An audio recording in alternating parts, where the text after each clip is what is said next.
midterm elections are only 2 days away. We're going to look at three races that are currently led by Republicans and projected to be won by Republicans, but are still close enough where Democrats have a chance if higher turnout is expected, if they get higher turnout than expected. And we go to Wisconsin, where incumbent Senator Ron Johnson is running against Democratic Lieutenant Governor Mandela Barnes.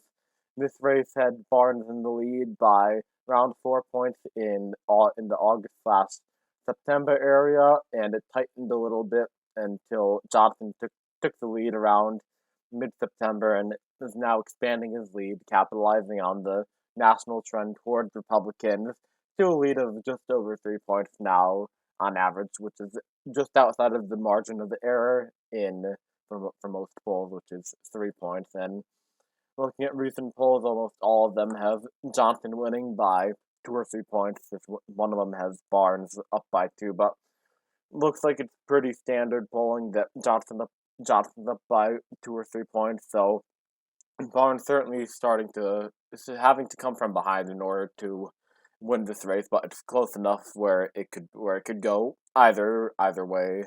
Wisconsin is Democratic Governor Tony Evers, who's up for re-election, and another Democratic senator, and Tammy Baldwin voted for Joe Biden in 2020. So it's been leaning blue recently, but Ron Johnson does have the power of incumbency on his side. He's running for re-election means he has more name recognition and more money. Johnson has been pounding down the message on mainly crime on Mandela Barnes, attacking him, claiming that he doesn't know how to implement harsh enough punishments for criminals, and he doesn't support the police enough, and that's been pretty effective messaging. Also hitting him on the economy, as almost all Republicans are doing on this election campaign, trying to tie him to Joe Biden's policies that he claims are the true cause of inflation and higher gas prices, and it's been pretty effective, and that's mainly what's contributing to Republicans' national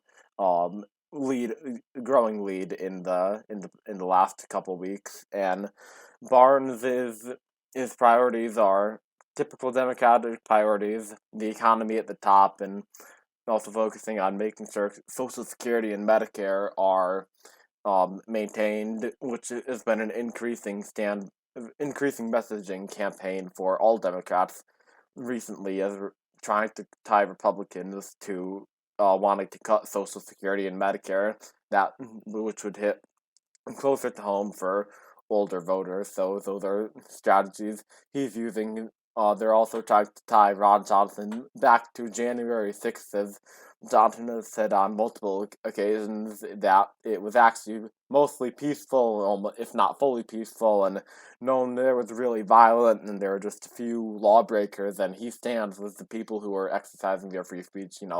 That typical spiel that a lot of right-wingers are giving this day. So Barnes is certainly trying to tie him to that to make him seem more extreme and appeal to the moderate voters in the state. But Johnson maintaining the 2 or 3 point lead all throughout the recent polls, so it'll certainly be close, and in the state that's voted blue pretty recently, certainly makes it more likely to go either way. But Johnson was a slight lead, critical for everyone in Wisconsin to go out and vote in this one, as it could go either way, and of course decide who controls the 50-50 Senate.